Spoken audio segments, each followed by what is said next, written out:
नमस्कार बंधुरा आमी प्रिया आमार आरो एकटी नतून ब्लगे तोमादेर सकलके स्वागत। तोमरा सबाई केमन आछो? आशा करी अनेक भालो आछो। आमिओ किन्तु अनेक भालो आछि। देखो आज किन्तु बिकेल बिकेल रेडी शेडी हये बेरिये गियेछिलाम हाबड़ा जाওয়ার জন্য। আমাদের পৌঁছাতে পৌঁছাতে কিন্তু একটু সন্দেহ হয়ে গিয়েছিল।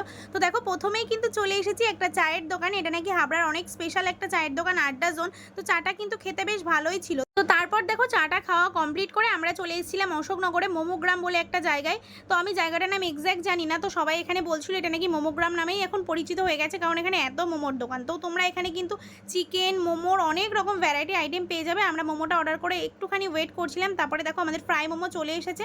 তো ফ্রাই মোমোটা খেতে খুব ভালোই ছিল। তারপর চলে এসেছিলাম অন্য একটা দোকানে। এখানে কিন্তু আমরা এসে অর্ডার করেছিলাম ফিশ ফ্রাই। তো ফিশ ফ্রাইটা খেতেও কিন্তু দুর্দান্ত ছিল। তো ফিশ ফ্রাইটা দেখো শেষ করতে না করতেই আবার চলে এসেছিল ফিশ ফিঙ্গার। এখানকার সবকটা খাবারই কিন্তু ভালো ছিল। আর এখানে কিন্তু অনেকগুলো দোকান পাশাপাশি বলে সেল কম এমনটা না, প্রত্যেকটা দোকানেই কিন্তু হিউজ পরিমাণে ভিড় আছে।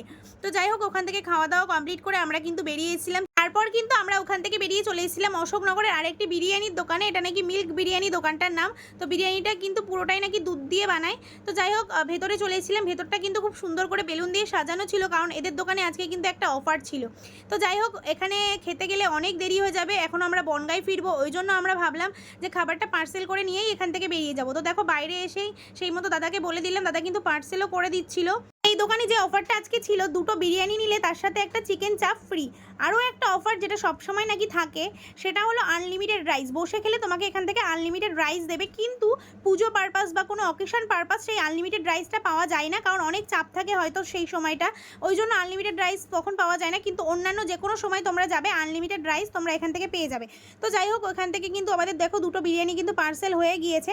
তো পার্সেল টার্সেল নেওয়ার পর আমরা এখান থেকে বেরিয়ে গিয়েছিলাম। এখান থেকে দিদিরা যাবে ডাক্তার দেখাতে, আর আমরা ফিরবো বনগাঁতে। বাড়ি ফেরার পথে হাবড়ার একটা মন্দির, খুব জাগ্রত কুলপুকুর মন্দির। এই মন্দিরটা আমরা আগেও অনেকবার এসেছি, কিন্তু কখনো পুজো দেওয়া হয়নি। মা চাইলে সবই সম্ভব, নিশ্চয়ই কোনো একদিন এসে পুজো দেব, সেই ইচ্ছাই আছে। তো যাই হোক ওখান থেকে আমরা বেরিয়ে গিয়েছিলাম, যেহেতু রাস্তায় দেখো অনেকটা রাত হয়ে গিয়েছিল, কিন্তু প্রায় 9টা বেজে গেছে, 8:51 বাজে অলমোস্ট। তো যাই হোক এখনও বাড়ি ফিরবো, অনেকটা টাইম লাগবে, 9টা 9:30 বেজে যাবে। তো আমার ভিডিওটা তোমাদের কেমন লাগলো অবশ্যই একটা কমেন্ট করে জানিও, আর ভালো লাগলে অবশ্যই একটা শেয়ার করে দিও। দেখা হবে আবার নতুন কোনো ভিডিওতে।